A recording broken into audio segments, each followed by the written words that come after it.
కాంగ్రెస్ కు మిత్తితో సహా చెల్లిస్తాం, రేవంత్ కు మళ్ళీ చిప్పకుడు తినిపిస్తాం. కేటీఆర్ మున్సిపల్ ఎన్నికల్లో అరాచకాలు చేసిన కాంగ్రెస్ కు బీజేపీకి జనం బుద్ధి చెప్పినారు. కాకి బుక్ ఏమైందో డీజీపీ చెప్పాలి. వచ్చే 2 ఏళ్లలో కేసీఆర్ సీఎం అవుతారు, మీరు తగిన శిక్ష అనుభవిస్తారని పోలీసులకు వార్నింగ్ ఇచ్చారు. చూసారా? కేటీఆర్ గారి యొక్క మాట పదే పదే గుర్తొస్తుంది. నీతోటి ఎవడు భయపడేది చిప్పకూడు రోజులు తినే రోజులు దగ్గరలోనే ఉన్నాయి. ఆయన ఆ మాట ఎందుకు ఉపయోగించాడో తెలుసా?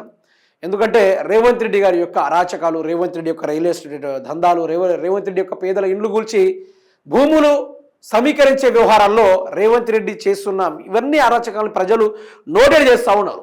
ఆనాడు ప్రజలు తిరగబడతారు, ఆనాడు ప్రజలు ఏకమవుతారు, ఆనాడు ప్రజలు చేతుల్లో చెప్పులంత జత కడతాయి. ఆ చెప్పులు మాత్రం మీ వీపుల మీదే పడతాయి, మీ చెంపల మీదే పడతాయి, మీ దవడలు అదిరిపడ్డట్టుగా దెబ్బలు పడతాయి అన్నట్టుగా కేటీఆర్ గారు ప్రజలు ఈ విధంగా ఆగ్రహంతో ఉన్నారని వివరించడం కూడా జరిగింది. అయితే నేనేం మాట్లాడుతున్నా అంటే, నేను కేసీఆర్ అంత మంచోని కాదు, కేటీఆర్ గారి యొక్క మాట, నేను కేసీఆర్ గారు అంత మంచోని కాదు, వడ్డీతో సహా ఎవరైనా సరే, పోలీస్ అధికారైనా సరే, కలెక్టరేట్ అయినా సరే, ఎవరైనా సరే, రేవంత్ రెడ్డి అయినా సరే, మంత్రివర్గం అయినా సరే, ఎమ్మెల్యే అయినా సరే, కార్యకర్తలైనా సరే, ఎవరెవరైతే ఎక్కువ చేస్తున్నారో తప్పనిసరిగా నోట్ చేసుకో. పింక్ బుక్లో రాసుకుంటా, మనసులో రాసుకుంటా, మెదడులో రాసుకుంటా, నీ ఇష్టం, జస్ట్ మెన్షన్ చేసుకొని ఉండు, బరాబర్ సమాధానం చెప్తున్నాం అనుకుంటూ కేటీఆర్ గారి మాటలు మనకు వినబడుతుంది. అయితే ఇక్కడ మళ్ళీ నువ్వు చిప్పకూడు తినిపిస్తా నీకు అని రేవంత్ రెడ్డి ఎందుకు అంటున్నాడో తెలుసా?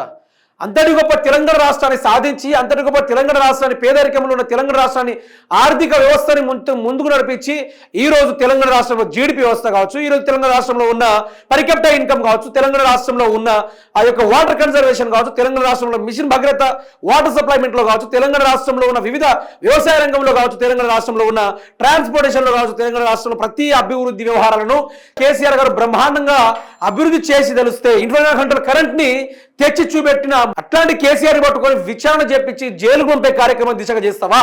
పరిపాలన చేయమని ప్రజలు నీకు ఏమిచ్చిర్రు? పట్టాభిషేకం చేసి అధికారం ఇచ్చిర్రు. ఏ విధంగా బాహుబలి సామ్రాజ్యంలో ఉన్న ప్రతి ఒక్క సామంత మహారాజుల ముందు మీరు ఏ విధంగా పట్టాభిషేకించబడ్డారో ఆ విధంగా రేవంత్ రెడ్డిని పట్టాభిషేకం చేస్తే ఈ రోజు బీఆర్ఎస్ ప్రభుత్వాన్ని పాట పాడుతున్నాడు తప్ప 6 గ్యారెంటీలు, 420 హామీలు, 4.5 కోట్ల ప్రజల యొక్క బాధలు ఎక్కడైనా పట్టించుకుంటున్నాడు అంటే ఏడ కూడా పట్టించుకునే పరిస్థితి ఎక్కడ కూడా లేదు మిత్రులారా.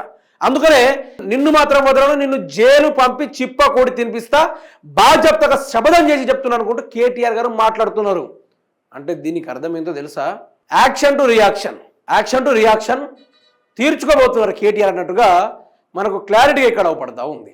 అయితే ఏ తీరుగా ఓటుకు నేటు కోసం ఆధారాలు మొత్తం కాల్ చేసినా కూడా నిన్ను మాత్రం వదల రేవంత్ రెడ్డి, నిన్ను మాత్రం ఎట్టి పరిస్థితుల వదలబోను అనుకుంటూ మాట్లాడుతూ ఉన్నాడు.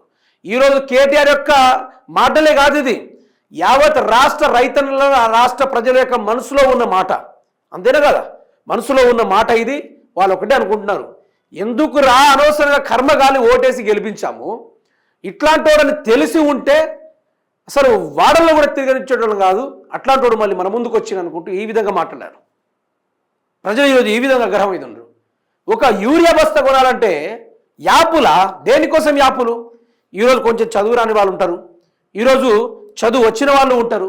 చదువు రాని వాళ్ళు ఎట్లా బుక్ చేసుకుంటారు? వాళ్ళ పరిస్థితి ఏంది? వాళ్ళ హాలత్ ఏంది? ఓటీపీ ఎవరికి చెప్పాలి? యాడి పోయి తనలాడాలి? ఎక్కడ పోయి లైన్లో ఎవరిని బతిమలాడాలి? ఎవరికి కాళ్ళలో పడాలి? చదువుకుని గోస చూడండి. ఇక బుక్ చేస్తే 2 యూరియాలు ఎప్పుడు వస్తాయో కూడా తెలియదు. ఈరోజు పరాయి దేశం ఏ వలస పోదాం?